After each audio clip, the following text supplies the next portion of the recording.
3 new mobs, a new enchantment, new loot from the Ender Dragon, with that, new tools, set of armor that can all be made using the new upgrader with netherite.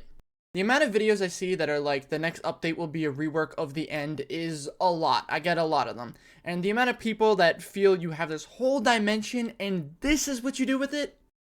So, in this mod, it does not address the empty space issue at all.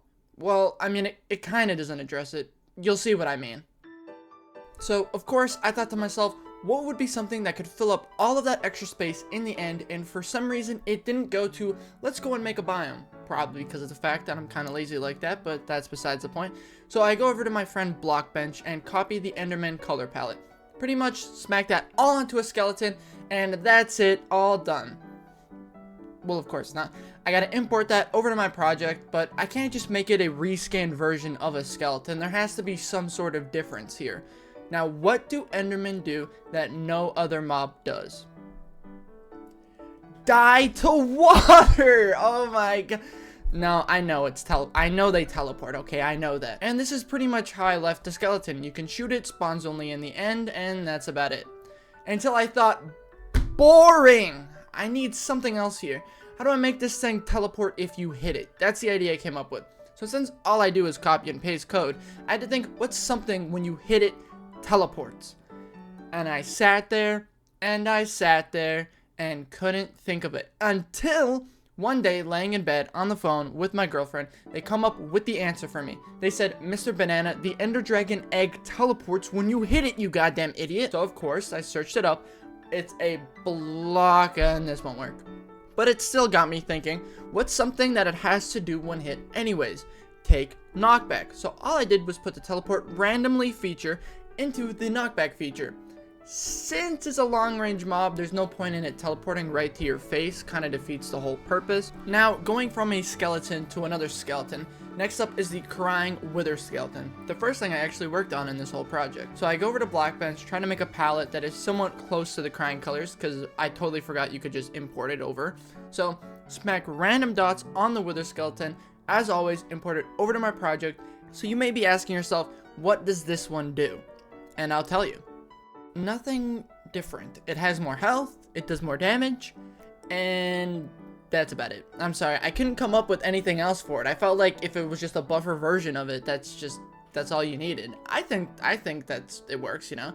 So all I had to do with this one was make its own attributes, make sure it only spawns in the end, and that was about it. It was pretty simple. Oh my god, is coding the wither so stupid?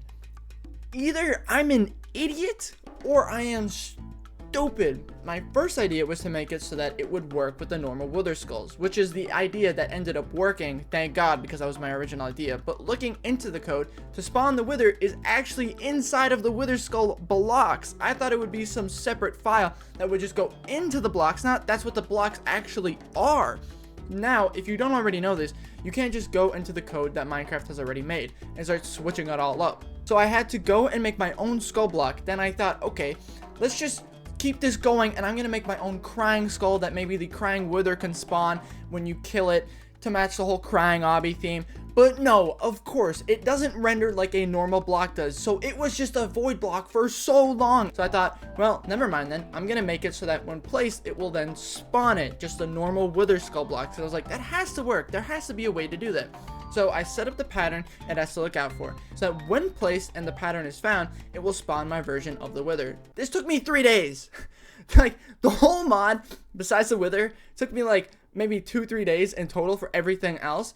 This just on its own took me 3 days. The modeling part was super easy because I made the skulls stay the same and I just reskinned the body of the wither. Yet finding out how to spawn it, then going to the skull issue, then just switching back, and I was lost because I had no clue what the mixin files were, how they worked, or anything about them. So I had to learn everything about them from scratch, and oh my god, it was just such a huge struggle for me. But thankfully it all works now. Now moving on to the new enchantment that I've added. Not really something new, but I thought it would be cool to be able to use the wither effect as an enchantment. I also needed something that made it so there was more of a reason to kill the new wither I made. So it's just a wither enchantment that you can put on a sword, mace, or axe, and That's really all there is to talk about here. Now, it's finally time to talk about the biggest reason I made this mod. Those things, the 3 entities, all cool. The new enchantment, cool. None of you guys care, I know. The goddamn Ender Dragon is so useless. Oh my god. Like, it gets lots of XP from it, but that's something that I personally feel is such an underused mechanic in the game, is that you can respawn the Ender Dragon. And how many people even know it's a thing? Also, not too many. So of course I added scales into the game.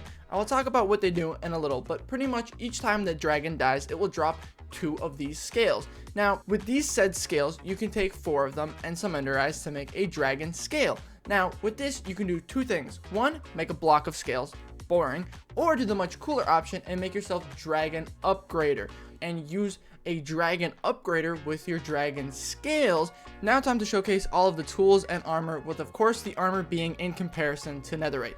Pretty much with everything, it being the exact same, just 1 level higher, as of course it's not going to be some big jump like, let's say, iron to diamond, but with how strong fully enchanted netherite already is, making these numbers any higher didn't really make much sense. Then with the tools, pretty much the same rule went for all of them as well. Just make it 1 higher than its counterpart, keep the attack speed the same, and there you go, that was it. And this pretty much wraps up all of the mod pack. I'm unsure on what you want to call it, but hopefully by the time this video comes out, the mod would have been accepted and up on CurseForge. And this also goes with the making of each of these mods on its own. I know some people may only like one of these things I have added, so I'll be splitting it all up so you can download each section of it on its own. Let's say you like the wither, but you don't like the ender skeleton. Then you can just download the wither on its own and the other things, or vice versa. You download the ender skeleton, same thing.